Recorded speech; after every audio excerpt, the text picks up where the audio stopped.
Welcome, everybody. It's time to start cruising into a better financial future with your host, Kim Cruz.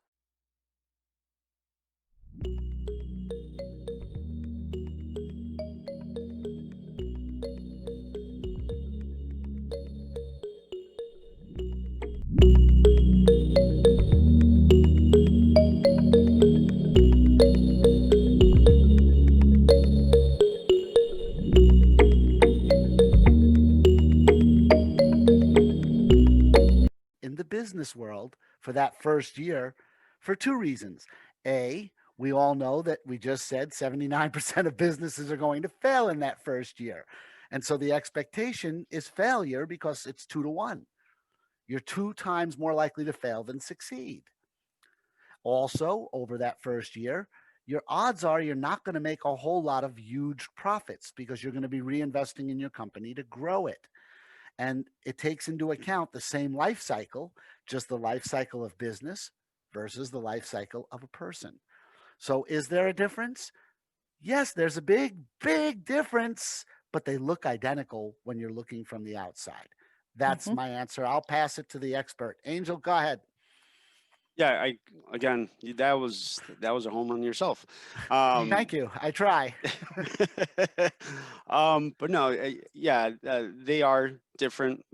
Basic things, the personal credits. It's based on with your social security number and your business credit is on the EIN number, your federal tax ID number, and all that. But they do basically the same thing. They start off the same way, right? Mhm. Um, they The one thing that I will say though is that your personal credit does influence your business credit, right? As Kim said, you just can't go to Chase and say, "Hey, I got a business. Give me a line of credit. I'm going to be selling, lotions and creams." And they're like, "Oh, sure." They're going to look at your personal credit. I Most want to live lenders, in that world. yeah, right. Exact. If only, right? Yeah, yeah, that'd be awesome. Yeah, I came up with a doohickey here. um, I but want to make a product and call it that. yeah, the doohickey. You and I are going to partner up and make doohickeys. Yeah, there I'm we not sure go. what they're going to be yet. Give me some time to imagine it, but I think that's where you and I can Yeah. bridge that gap and actually co partner in a company called Doohickey Inc. Yeah, there we go. Doohickey.com. Okay.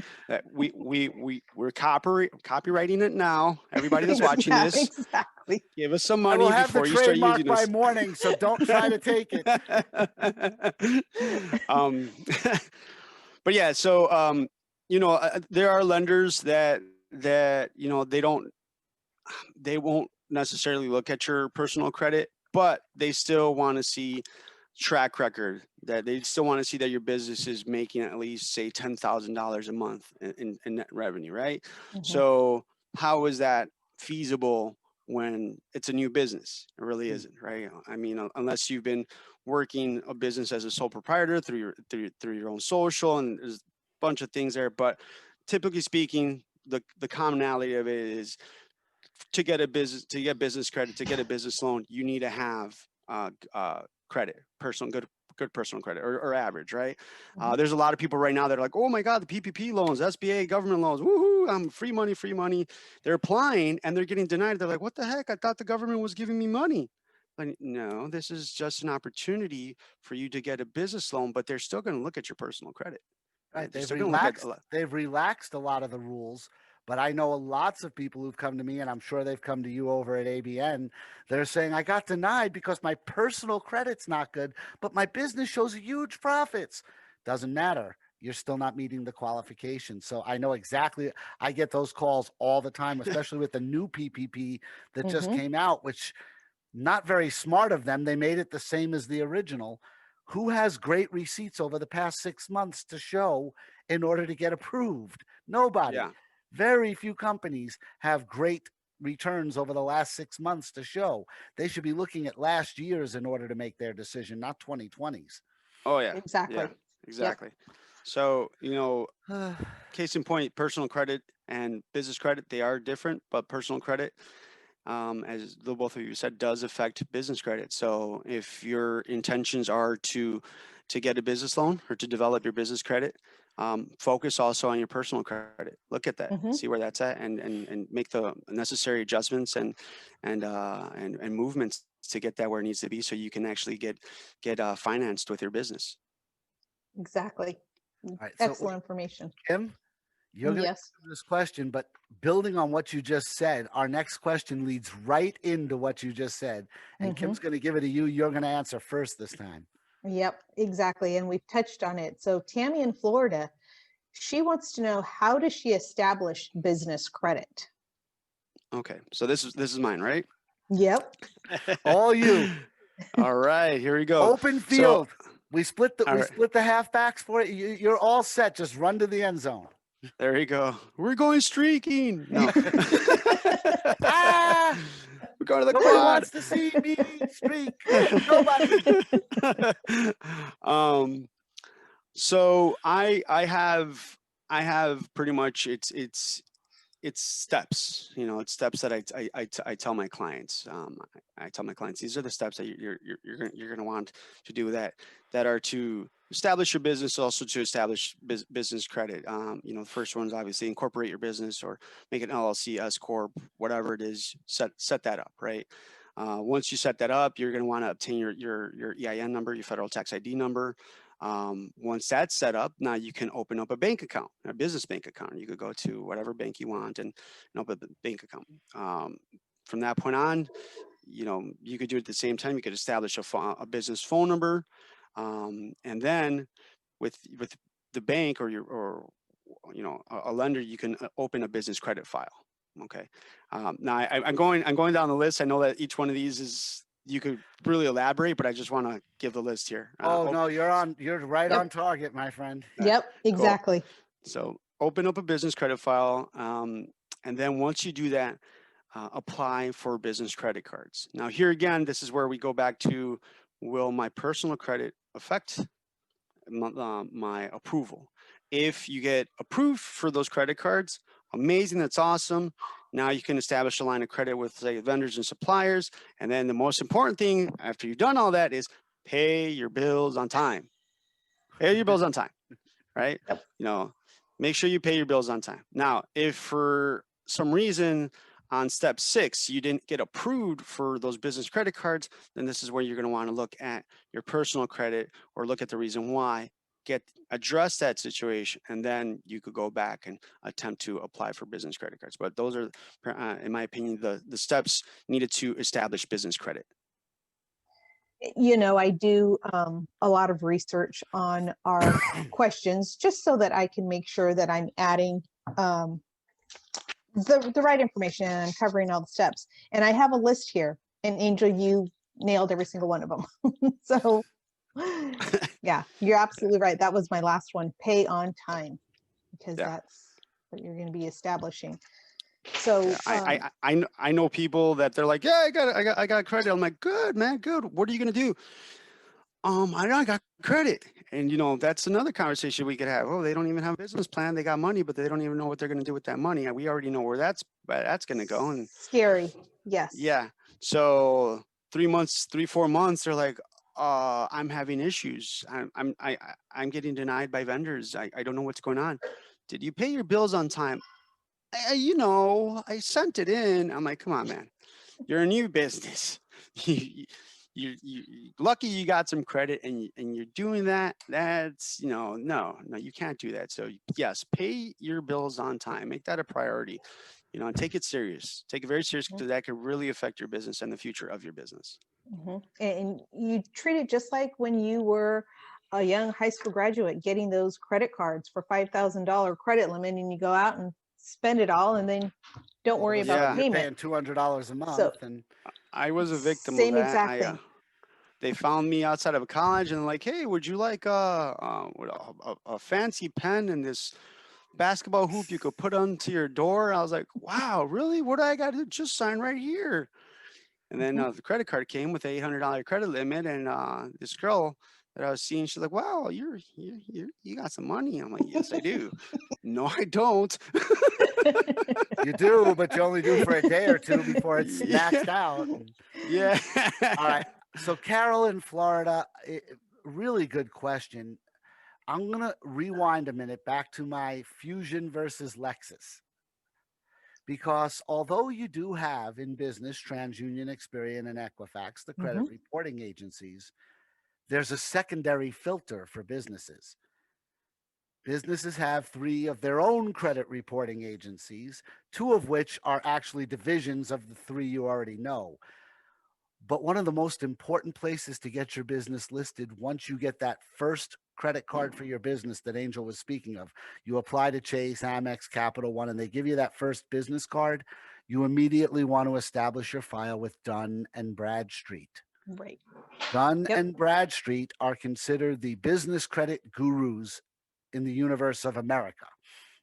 If you're listed Mhm. with them, the odds are you'll be able to get those contracts and you'll be able to get flexibility that others can't get 30, 60, 90 days to pay an invoice without it affecting your credit negatively.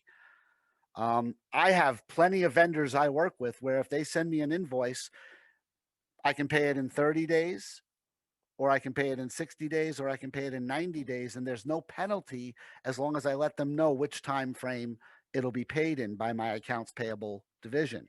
Mhm. So it's Dun, Dunn, and Bradstreet, just like it sounds, Bradstreet.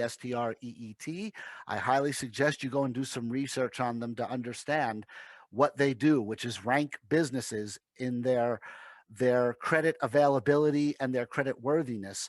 And high level corporations that you might want to do work with as a small business. And we all do that. We all work with bigger companies than ourselves. Even Bezos works with companies bigger than himself. They may not be more financially large, but they're definitely larger in world dominance than Bezos is. And he works with them as well. I mean, he has some of his shipping goes through the USPS, some of his shipping goes through UPS, some Mhm. goes through FedEx. Amazon is actually starting to rival them in the logistics field, but they're still outsourcing some of their work because there are companies that do it better than they do. Dun and Bradstreet is how you establish your business credit quickly. Get that first credit account and then pay it on time. You guys were 100% on point. While you're doing that, get yourself listed at Dun and Bradstreet because every time you make that payment on time, they're going to give you more points on your ranking. And bigger companies will want to help you grow. They'll want to give you better terms because they see what you're doing with the one account you have. Mhm. I guess I get to ask the next question. You do. Yep. Yay. He's out in your neck of the woods. I have a neck of the woods. You do. Yep. I thought I thought It's I a had an ankle. little I small thought I piece, had an but yeah. ankle of the woods, but I'll take a neck of the desert if that works. But all right, so Carl out here in Arizona is asking, should I use personal finances to establish my business? Kim, you're first on this one. Well, like we talked about in the beginning, it's going to fall back on your personal credit, but you need to establish business accounts and business finances, and you need to keep them separate. Don't commingle money. That's how a lot of people get in trouble, especially when they get that $800 credit limit for their first business account and they're using it on their personal finances. Definitely want to keep them separate, and you should use your business finances as much as possible going forward. That's how you run and maintain your business, with your business finances. There was a point that I was thinking about that totally lost my train of thought, but that's my 2 cents on that. Keep them separate. Get you, like Angel had mentioned, establish a business bank account that is separate than your personal account, and that's how you run your business. And you should be establishing business credit as well and using that going forward. For example, when you're buying inventory, your inventory should be purchased with your business or your business credit, not your personal finances. So you definitely want to keep those separate. Angel, you I want to chime in on that? Yeah, I agree with that. I'll say this to the people that are watching this: you do not want to deal with the IRS. You do not want to deal with them. when you are mixing your personal and your business accounts and transactions. You really don't. Really, it's a nightmare. I've seen it happen to people.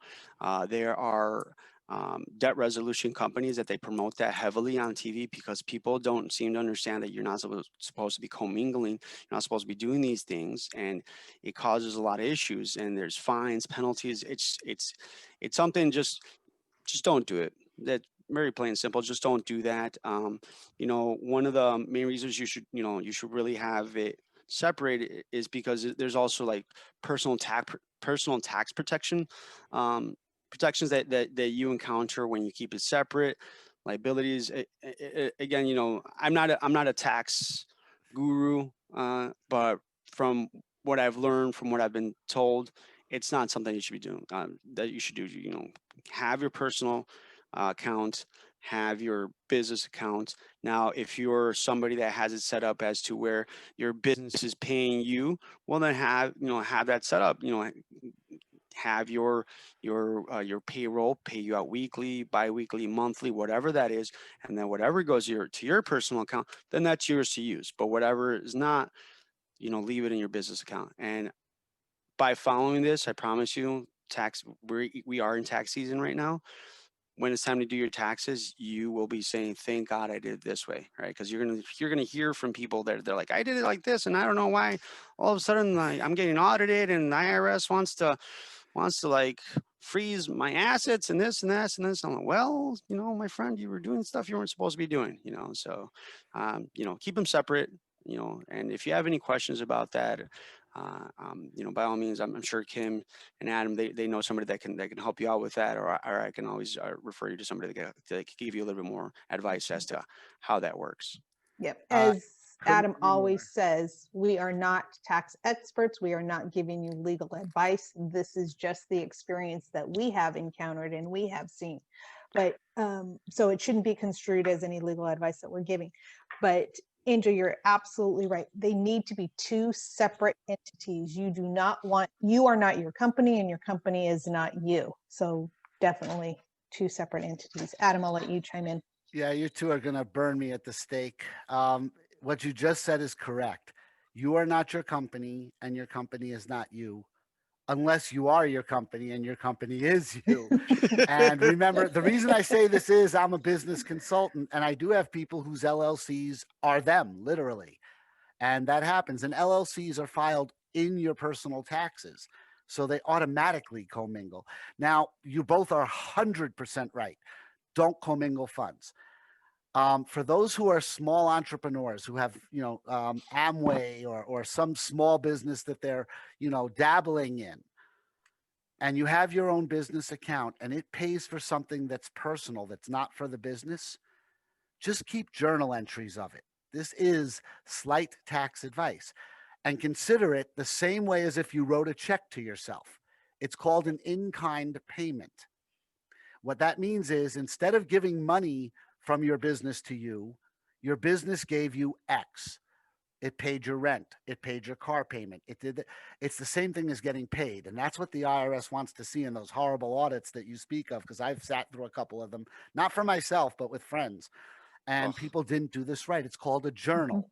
You Mhm. keep a journal of in kind, because sometimes you get stuck in a situation where your personal credit card, you need a motel room for the night. Your car broke down in the middle of a trip, and your personal credit card has no room on it for whatever reason, or you didn't bring it with you because it was originally a business trip and now you're just on your way home. And so your business credit card pays for the motel room. All you've got to do is in your journal, in kind payment, $79.99, La Quinta Suites. You know what I'm saying? And basically, you've paid yourself, which is good for your business because you'll be able to write that off as a payment to a contractor or employee. And at the same time, it's also good for you personally because it shows some income, and it shows income of a different nature, not just monetary income. It Mhm. shows that you're of value to a company because they were willing to pick up a bill for you. Even if it's your own company, Dun and Bradstreet smiles at things like that. If companies are willing to invest more than just their dollars in somebody, it shows worth.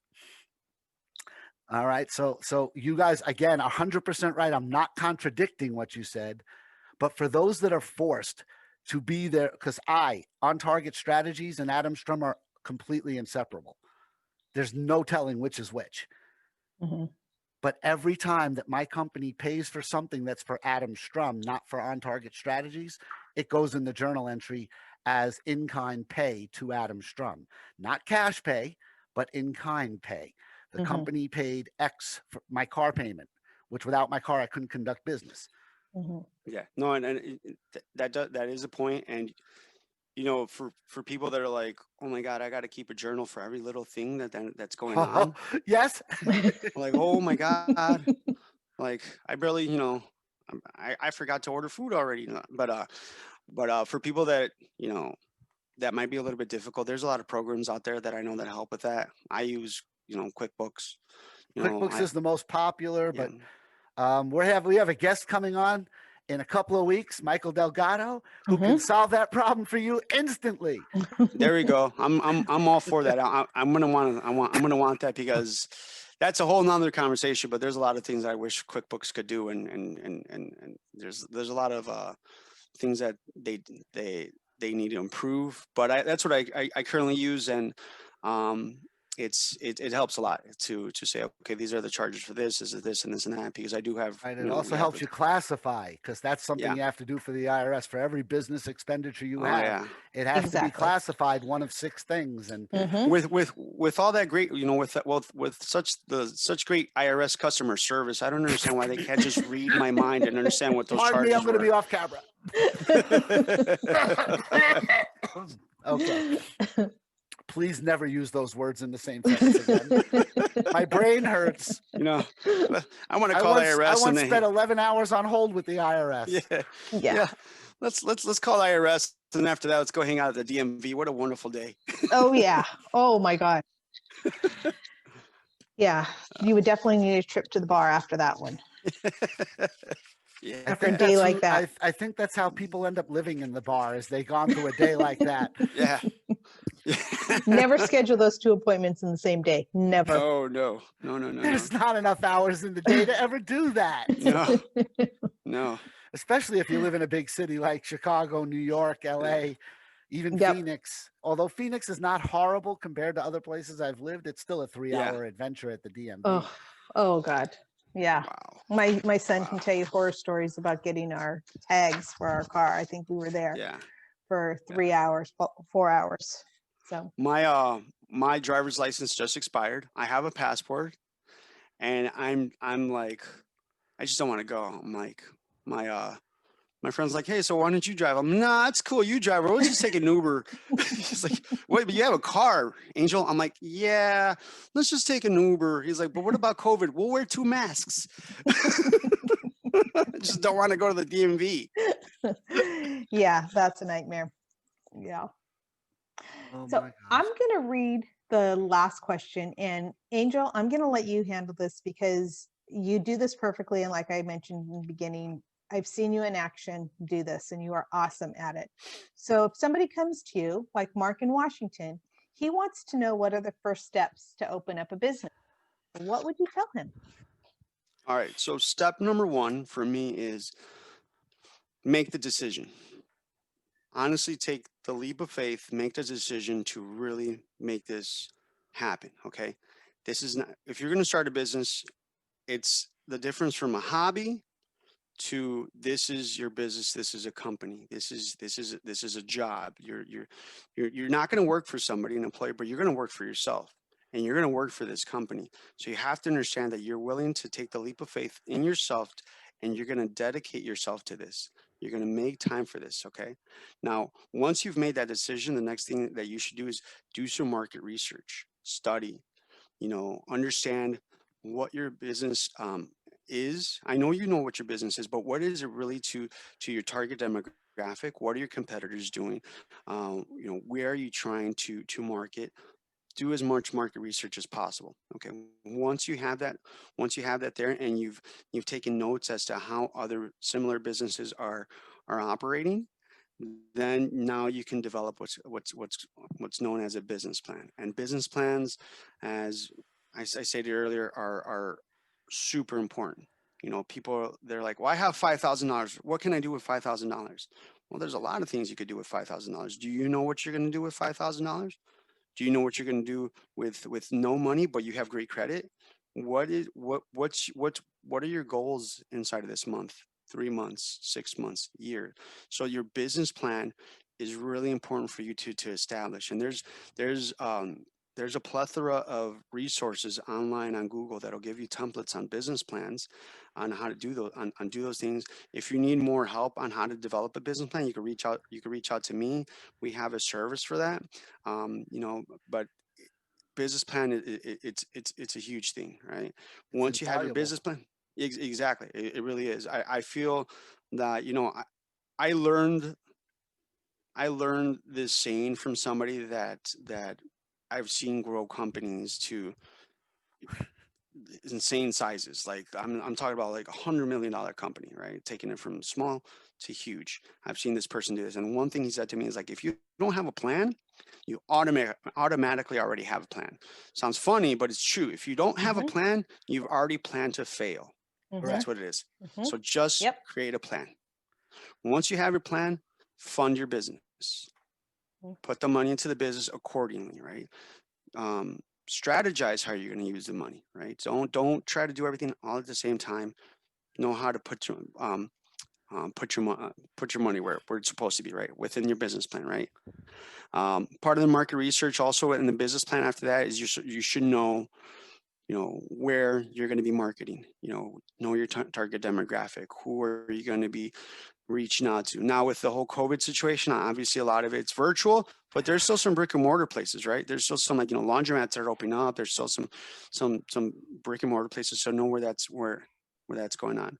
If you have business partners, under understand what your role is and what's that person's role, right?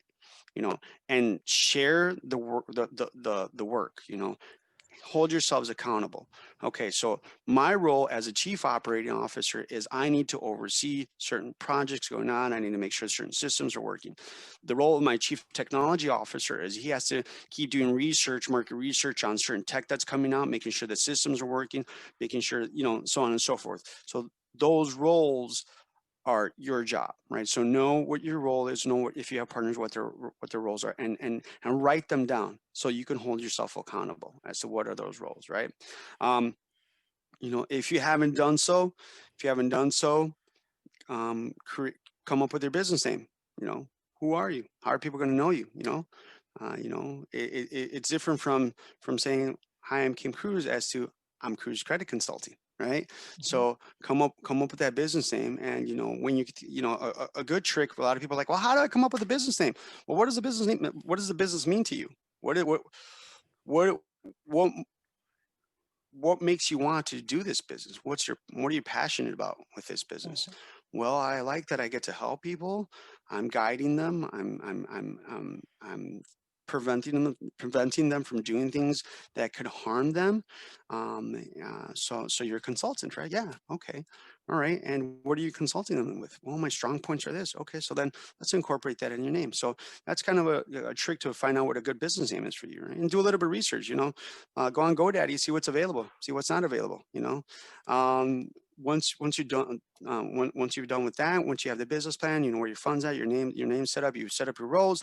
Then at that point, then we go back to setting up your business, doing all the paperwork, right? Registering your business, getting the AN number, the tax ID number, the phone number, all that. If you are a contractor, if you are somebody that's a professional, apply for your licenses, apply for your permits. Do that as soon as possible, because again, with everything that's going on right now, the wait times are long, very, very long, right? So, and in your business plan, you should have a goal launch date. And by your goal launch date, you should have all that already worked out. And then, finally open up a business account. Well, that's finally open up a business account. And then once you've opened up a business account, just get to it, get to work, get to work. You know, you might say, I quit my job today. Now you don't have to wake up at 9 a.m. tomorrow, or 8:30 a.m. tomorrow. Still get up at 8:30 a.m. tomorrow. Still get up at 8:30 a.m. You still got to do work. Becoming a business owner doesn't mean that you don't have to work. Yeah. Yep, 5 at a.m. 5 Yes, a.m. again. Now you have all Five. the work on you. Yeah. 5 Exactly. a.m. 5 a.m. And again, this comes to the reason I got into sales, right? You are the reason, you are the main factor, the main catalyst as to how much of a profit you're going to make, you know, and how much you put into it, and not just financially, but how much you devote to it will determine how much you're going to get out of it. Okay, and just stay positive, think positive. So those are the steps that I would say to start your business, to open it up. I know I said a lot of things there that we cannot really elaborate on, but I'll leave that to you guys. All right, so I I'll go next. This absolutely really loved gets the everything last that you word. said. Yep, I I loved it too, and you're 100% as always. You have been all day. You like you told me earlier that was a home run. Uh, Thanks. I want just people to understand because people get scared when you say write a business plan. They think it's this very complicated process, and it's not. The first time that you're driving to a new state, would you go there if you had no Google Maps and no GPS and no roadmap? no, Of No. no, course not, absolutely not. because you'd probably take a year to find the house, at least. It's the third Yeah. stoplight after the two kids playing ball going across the street. Yeah. All right, what street? First Street. There's 12 First Streets in Pennsylvania. So, you need a map. It doesn't have to be complicated, though, because if you're starting a business, somewhere in your head, you've already had the vision. And I'm just going to expand on what Angel said because what he said is perfect. There's no changes. Just start sitting down and writing how you're going to get from where you're sitting right now to sitting where Jeff Bezos is. Just write it out. Mhm. It'll come to you as you start writing it. You can format it into the perfect formatted business plan later, but start by showing what your idea is. When you get to the point of who's going to do what in your company, specify specifically, literally specifically, what each person who works with you or for you is going to be doing. Make the roadmap as detailed as possible. Um, ROI, our letters of the day, return on investment, is incredibly important in starting a business. Mhm. For every expenditure you make, you want to know what you're going to get back for it. Unlike in personal spending, where what you get back is a pair of sneakers for the $100 you just spent, ROI is more important. ROI is what businesses expend in order to make profits. If you're getting back less than what you spend, you're not going to be in business very long. Businesses spend in order to make money. Households spend in order to get goods and services. So don't think of it the same way. In business, you always want to know what's my ROI on this expense, on this check I'm writing. Why am I spending this money? This is the argument, Angel, you're going to like this. This is the argument that I get into debates with people about taxing the rich, not taxing the rich. Taxes have nothing to do with job creation. For everyone who thinks if you lower taxes on the rich, it'll create jobs, yes, and if you pour soda on the ground, it'll create Godzilla. The same thing. It's identical. There's no difference. You've hired many people over your career. Have you ever thought about taxes when you were interviewing them? No, not at Neither have all. I. And Neither no have I. business owner I No. know ever does. We think about what's the demand for our product or service, and do we need more people to meet that demand? Mhm. The only person in America that can create a job is a customer. Because without Mhm. those, there's no business. Right. Exactly. You can own the biggest business in the world, Amazon, and if everybody stopped ordering from Amazon tomorrow, Bezos would be out of business inside of a month. Mhm. So business, he doesn't create it. If Jeff Bezos wasn't around to create Amazon, somebody else would have created it. There was a need for that service. And somebody will come along and feel and fill that need. It always happens. That's where innovation comes from. There's a need for X. Somebody says, "Hey, I have a way to fix X," and they bring that need to the public. Sometimes they do it in spectacular fashion. Sometimes they do it in very quiet fashion and build their way up. But a need will always be filled. Taxes have nothing to do with that need. Return on investment. Everybody write that down who's going to be starting a business, and remember that every time you spend money in a business, you want to know what your return on that money spent is. It can be negative. There's nothing wrong with that. Sometimes it's important for it to be negative, but you always want, that's your cost effectiveness gauge, is knowing when I spend this dollar, I'm getting this for the company, or my dollar is going to come back as $5 because I spent it. And that's the difference between being in business for oneself and your personal home finances. And this is going to be in that economic special we're going to be doing, Kim, where we're going to Yes. teach what the difference between finances and economics are, because the two are a world apart. One Yes. influences the other, but neither one can stand without the other, but they're very different things.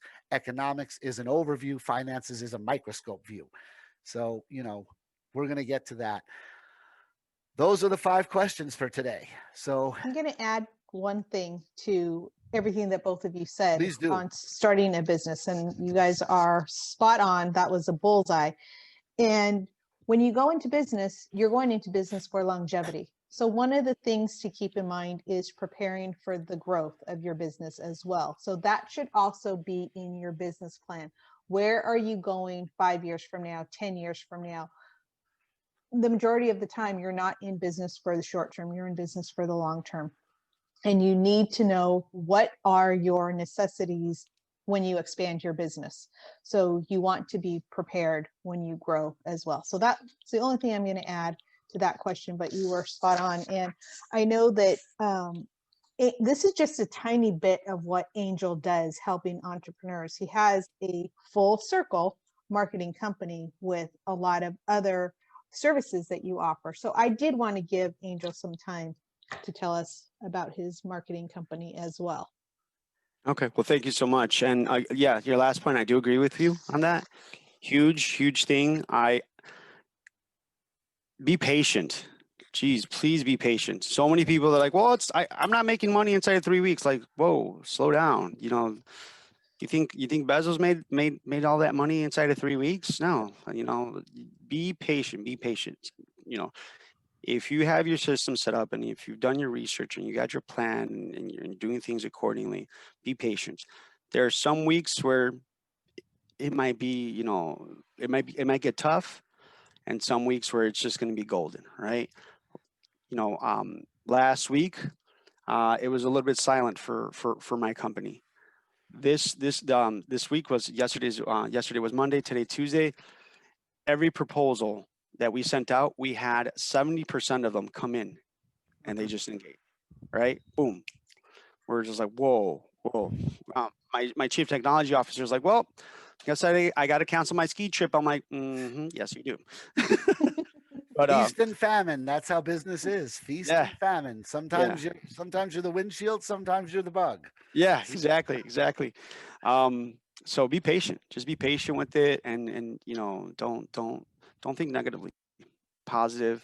Keep grinding, and eventually it'll pick up. And keep learning. If things aren't working the way you want it, keep doing your homework. I'm always learning. I just learned something with this show right now. I learned a few things. So you're always learning, and implement that in what you do. So patience. I just wanted to add that to your last point.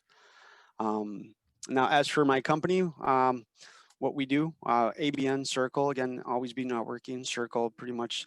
People ask you, what's a circle for? For me, it has a variety of meanings. To me, it's like when you're at a networking event and somebody is standing near you in your circle, network with that person, right? So 360 degrees, anybody that's around you, just network with that person.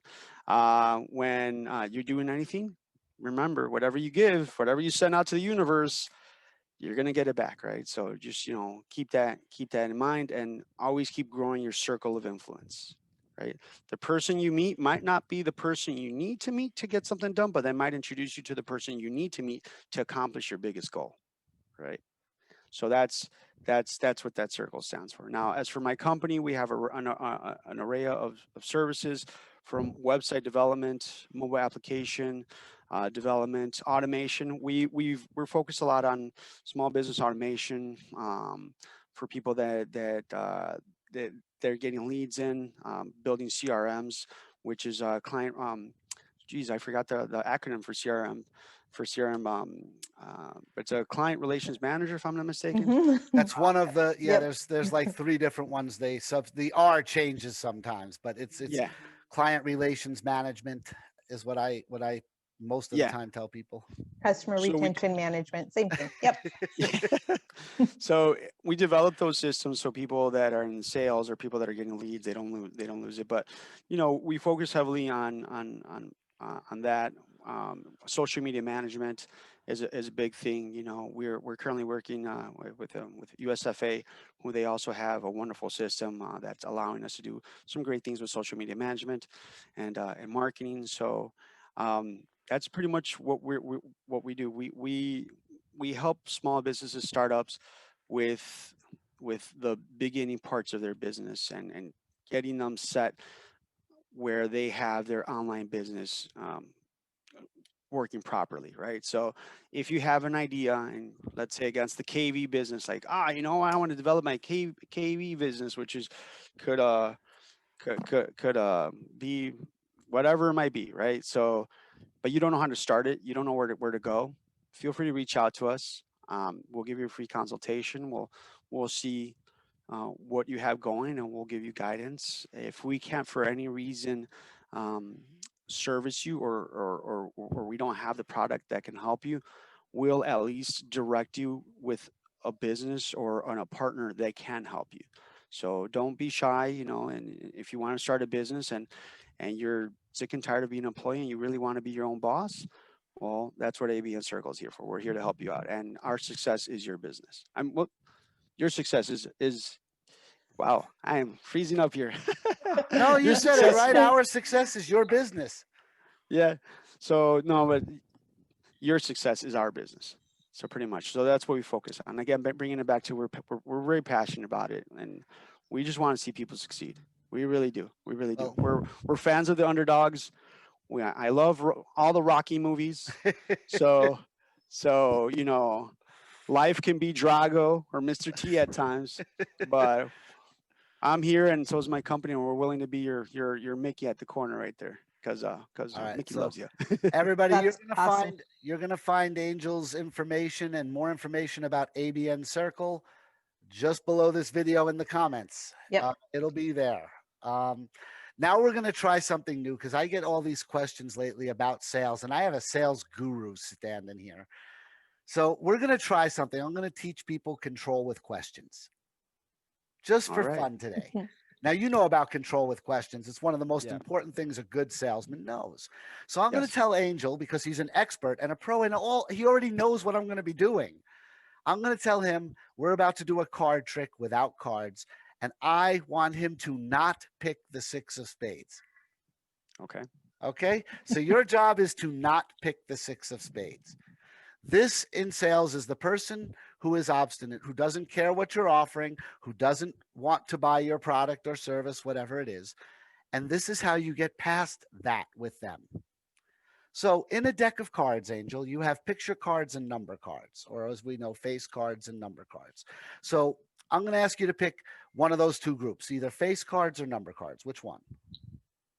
So do I get to respond with a question, or do I have to pick one? You have to pick one or the other. I'll do number cards. You'll do number cards. So there's no more face cards. Now, in number cards, they're divided because there are 10 number cards 1, 2, 3, 4, 5, 6, 7, 8, 9, 10. One is known as ace. So we have ace through 5 and 6 through 10.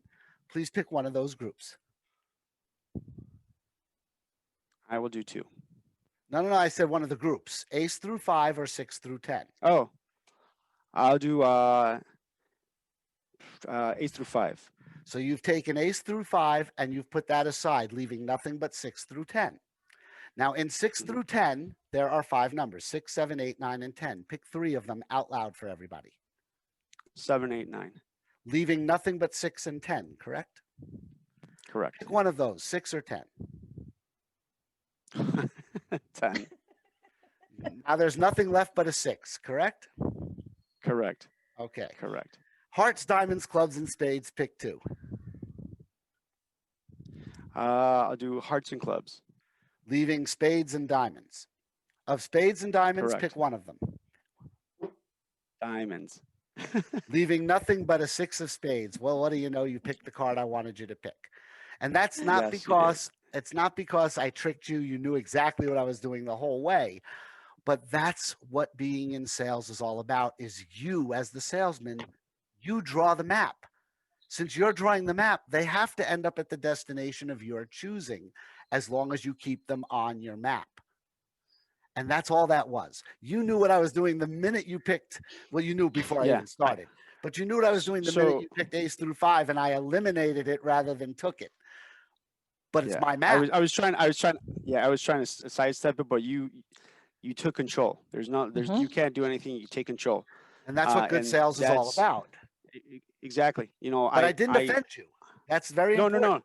no, Nowhere no, in no. there did I make fun of his answers or offend him in any way. I just said, well, since you're choosing this, this is what you're choosing. 1 through 5, we'll take those out. You chose to eliminate that. Exactly, and I think that's something that new sales guys, new salespeople need to learn. Don't get offensive. Don't fight with them. Oh, Just control the direction, control their options, and then narrow it down, funnel it, so then they are choosing exactly what you want them to choose. Right? Um, I know I you have weren't something where ready for this. I wasn't. I wasn't. I have something where I when I'm having a conversation with somebody and they're giving me objections, I write down their basic objections, right? And then I ask them their objections again. So let me just get a clear understanding. These are some of the reasons why you don't feel that this would be a good option for you. Correct? Correct. So now I understand I have, let's say, three options that they're saying no, they don't. These are the reasons. These are the three objections. This is why they don't want to do it. And then I say, okay, well, let me go one by one, overcoming each one of those objections. And then I say, if I already came with these objections and I can offer you this option, would that be something that makes sense to you? Yes. So I just knocked out those objections. They have now this one option, which is exactly what I wanted to do. I wanted them to choose.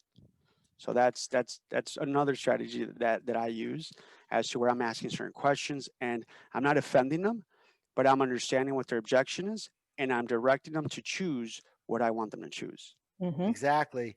And to end it, I always say that there's a funny story. See, Angel and I come from a similar background in sales. We both started out in the telemarketing side of sales, which is the most brutal sales there are. That's right. You can't influence Yep. people with your look or your smile. You have to be warm in your voice, which is very difficult to do if you're not truly warm in your voice. Uh, so here's the funny story. I had just entered the debt relief industry after I walked out of corporate America and said I'm through. And I went back to telemarketing, which was my first game. When I first got into the workforce, I was selling New York Newsday over the phone, and I never looked back. Became sales manager, sales trainer, script writer, etc. I did everything there was to do in telemarketing. I've sold every product you can sell over the phone, over the phone. That being said, I had just come back after a 15-year hiatus from telemarketing, and I needed to earn some extra money, and I went into the debt relief field. And at the time, it was 2009. It was right after the financial collapse. And I go in and I get the job because he has me read him the script. He's like, "You should be teaching this to me." He looked at my resume of what I've done before. He goes, "If you want the job, it's yours." And right there, my very first night, we're calling. It's about 6 p.m., which is the worst time to be telemarketing because people are sitting down to dinner. And they get real angry if you're a telemarketer who calls them at dinner time. I get this school teacher in Texas, and we'll just call him Mr. M. And now Mr. M's not a bad guy. I'm calling him at dinner time. He has every right to be pretty angry at me when I call him. Now, back then, the leads we used to get were qualified leads, which means we could see their credit score was hurt due to late payments and that they were falling behind. So we knew they needed the service that we were calling about. It's what we call a semi warm lead. They hadn't requested it, but we know they need it. The guy gets on the phone. I go, "Hi, this is Adam from such and such financial. I'm calling about your recent decline in credit to see how we can help you." And he said, "Listen very carefully. Don't you ever call this house again. You're calling me during dinner. I don't do business over a phone. End of story." I said, sir, I truly apologize. I said, I will let you go. I'm going to take your number out of the system so nobody else bothers you. I am truly, truly sorry. But if you can answer just one question for me, I can make sure you're fully removed from our system. And I was very polite about that. I knew it would get him because I could hear it in his voice. And he says to me, fine, what's your question? I said, sir, have you ever ordered a pizza? I knew you would laugh at that. There was dead air. And this is that point where you learn in sales whoever speaks first loses. I wasn't going to say a word. He was either going to hang up, he was going to answer my question. Those were the only two options. If he hangs up, there's nothing more I can do. If he answers my question, I'm going to sell the guy. There's no doubt in my mind. Took about 15 seconds, felt like 3 years. And he finally says, yeah, what does that have to do with this? I said, well, sir, you obviously do business over a phone when it benefits you. And what I'm calling you about would probably save your household $15,000. This is not a good time. You're sitting down to dinner. I truly apologize for interrupting. What would be a good time for me to just take 5 minutes of your time to tell you how your household gets that $15,000? He said, can you call back in 2 hours? I closed him that night. Very nice. Well done. It's all about guiding people, like you had said a few minutes ago, guiding them where you want them. This man's objection, I heard him, was I don't do business over a phone. Well, that's not an objection. What that's saying, what he's really saying is, I don't know you. I can't see you. I will never trust you because you're just a voice on the other end of the line. Because guess what? When he calls to order the pizza, he doesn't know that guy. Mm-hmm. That's just a voice on the other end of the line. And they're about to bring you something you're going to put in your mouth and your stomach, and you're going to accept it. So, very easily put, find the reason why their objection doesn't make sense. If you're selling a product you know they need, you can overcome any objection as long as you take your time, don't lose your cool, remain polite, and show them, guide them slowly, hold their hand. A sale is not about beating them over the head. Angel and I both know a lot of mortgage guys, and they'll sell you all right. The reason you say yes to them is to get them to finally shut up. Yeah. They're going to beat you senseless until you say yes. But that's not a good sale because 50% of those end up canceling in the long term. Yep. Exactly. A good sale is where Exactly. you take your client through the story with you and get to the happily ever after at the end with them. And then you tell them as they're leaving, hey, I know you're never going to need me again, but don't forget me. Give me a call. Tell me how it's working out for you. Mm-hmm. Leave them with that good taste in their mouth. It's good sales etiquette. Yes. Exactly. Yep. Cannot agree more. That is huge. This is why we're going to work together on Yeah. something. I told you, whether Yeah. it's No, for sure. doohickeys.com or not. Yeah. No, for sure. Yeah. I'm And going to to reserve me, the trademark on that this evening. no, for sure. And yeah, I, I can't even remember how many times I said that to people, like salespeople that I help out. Like, look, take your time, relax, listen to who you're speaking to. Listen, Mm-hmm. don't focus on the money or closing them or whatever. You're having a conversation with somebody, and there's a difference from being the guy that calls that person and you're the telemarketer, and there's a difference of being the guy that gets. Oh, this guy gets me. He understands me. So if you're the person that can be known as the gets person, oh, this person really gets me, you'll get farther in your sales by just listening and asking questions. Try to focus on making 30% you speaking and 70% that person speaking, right? The reason why attorneys, make, when That's with the big attorney rule. yeah, Listen yeah, twice as much as you talk. exactly. When they're cross-examining somebody or they're doing an open, an examination on, and somebody's on the stand, they're just asking questions and they're directing the person. Is it yes or no? But Mm-hmm. you know, they're proving their case, and that's not primarily what you're doing. You're trying to prove your case to this person by asking them questions, and if they have a need, which you're selling something that they need, they themselves will close themselves. Well, Mm-hmm. yeah. You're just Here, quick example, Roomba. We all know what a Roomba is, right? It's the yeah, robotic Oh vacuum. yeah. if I had them for $20 each, you think they'd be simple to sell, right? Because they're Exactly. $250 items. But no, the truth is, if you're telemarketing the Roomba, you're only going to sell 1 out of 25 people you reach. But if you use the right technique, you'll sell 20 out of 25. Mhm. And what I mean by that Exactly. is the mortgage broker is going to call up and go, you know, those $250 Roombas? I can get you one for $25 if you order it right now. That's how the mortgage guy is going to sell it. There's no relation. And all he's saying is save some money, take my product. Yeah. That's Right, all he's saying. right. Exactly. Exactly. Meanwhile, if I was the one selling it, I'd be calling up and going, hey, Angel, you've seen those Roombas on TV, right? They're excellent. They vacuum all by themselves using AI driven technology. Are you still wasting time 2 to 3 hours a week vacuuming your apartment? Yeah. What Exactly. if I told you instead of $250 for a Roomba, I can get you one for $25 if you order now? Yeah. That that I that just makes made it all this. relatable to you rather than bat you over the head with it. Exactly. Exactly. Exactly. And again, like asking questions, knowing who you're speaking to. Hey, I'm a busy guy. I have no time. My place is a mess. I have a mop. I have a broom over there. Yeah, well, look, you know those Roombas, $250? Yeah, God, yeah. Well, you see how much time they could save? They save people. They just have them running around. Yeah. Well, yeah, I could get you one for $25. What? Yeah, by all means, man. I'll, As I'll long take as you care Mhm. of you. order tonight, it's You just yours. you You do me a know, favor. Don't tell anybody. Don't tell anybody I gave you this price. And but if you do, you if just you use if the icing on the cake method. yeah, It's but funny. if you Dale Carnegie has a whole book. You know, he's dead now, but he has a book called How to Win Friends and Influence People. It's an excellent book for learning the basic sales techniques.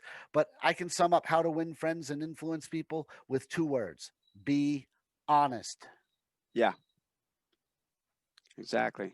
Yep. I that that is, that is I want to say that when I first started in sales, I met salespeople that didn't have that in mind. They were not ethical.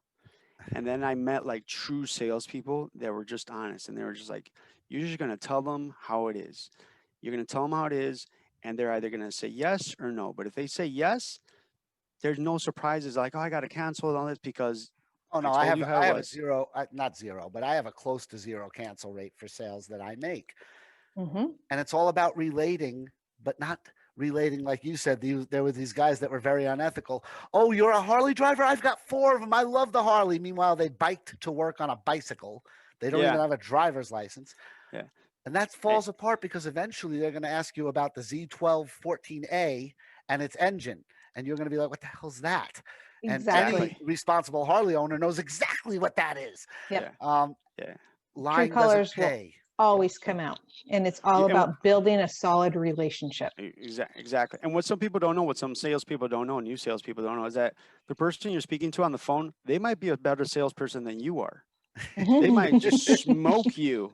They, they might be a sales consultant, and you're like coming at them with some like cheesy, Cheesy grease pitch. ball. Hey, buy now, you get a toaster with this. Act now, type of thing. And they're just like, what? No, So This is it's just Adam calling from Dial America and the yeah, U.S. Special Olympics.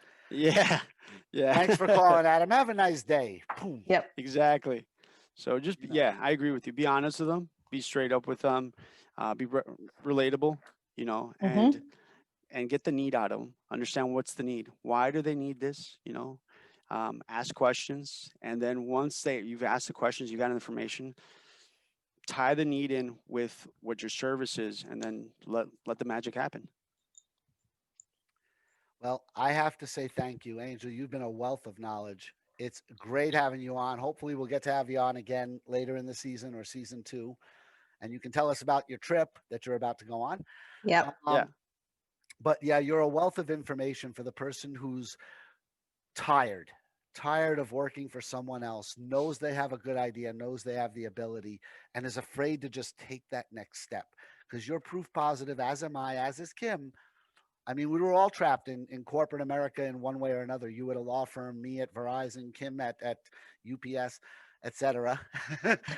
More And than those just other UPS, companies. Yep. yes, and those other companies. And it's not that we had a lot of money to invest. None of us did. We all started on shoestrings. Hmm. But the whole point is it doesn't matter how much money you have to start. It was one of the questions we answered. Have a clear vision, make a plan, partner with people who may have that money and they're willing to put it up provided you give them the expertise that they need. Now two people are leaving corporate America to start something bigger and better. Right. I mean, there was a time when every person on the planet was in business for themselves. It was before we structured governments. Everyone was their own business. People would trade Exactly. kills for the day for warmth and fire or for housing for the night. We've always been in business, and slowly but surely that became what it is now, which is the haves have and the have nots cannot get even if they do really well. And I'll address that in another episode. We might have a whole panel of guests. If you'd like to be on that episode, Angel, I'd like to have you there. I'm going to be doing a very special panel episode about universal basic income and why Okay. it's necessary to break the slave owner relationship that is work in America. Oh, I'd love to be involved in that. Yeah, that'd be great.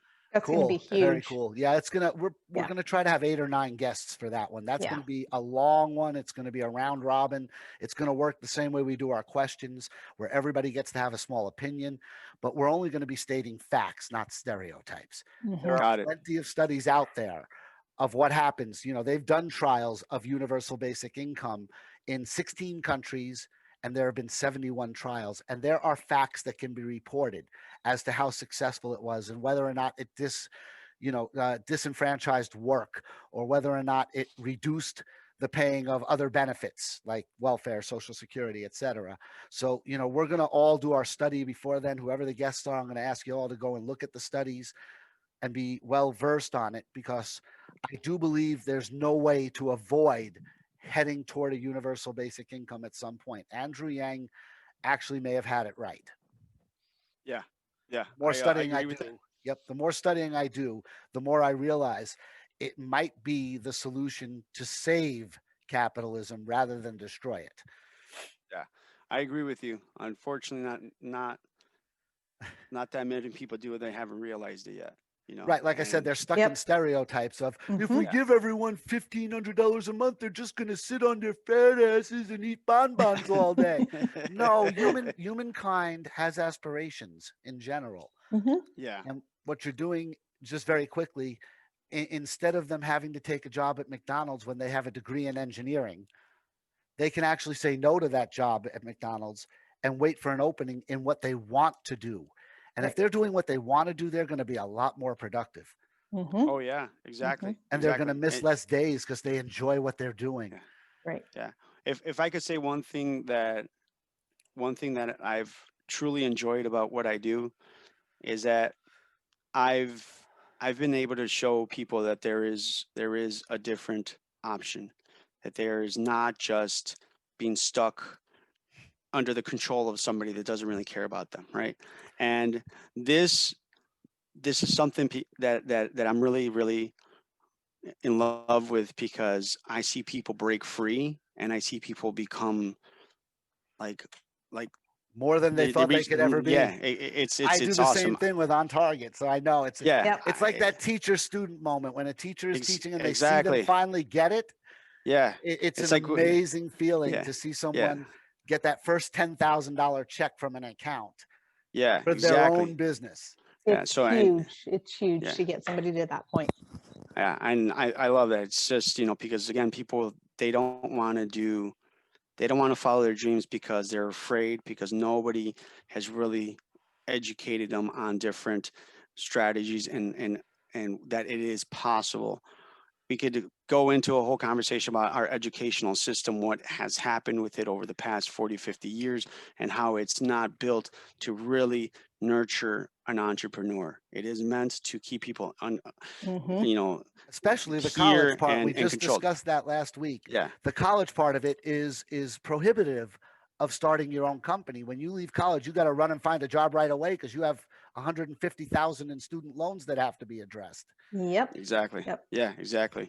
So, So yeah, so if we can help, and we can enlighten more people, and show them that there are different ways to live, instead of just living under the rule of somebody. I'm all for that. I'm game for that. I believe you are, and I thank you for that. Kim, you give everybody the information this week. I'm going to zip. This is what? This has been absolutely wonderful. Thank you so much, Angel. As you know, we Thank do you. this podcast weekly. We are more than happy to take questions from our audience. It's an email that you can send to questions@cruising into a better financial future. That's CRUZIN into a better financial future. We'll be more than happy to address your questions with all of our tips, tricks, and resources to help you cruise into a better financial future. Awesome. Thanks everybody.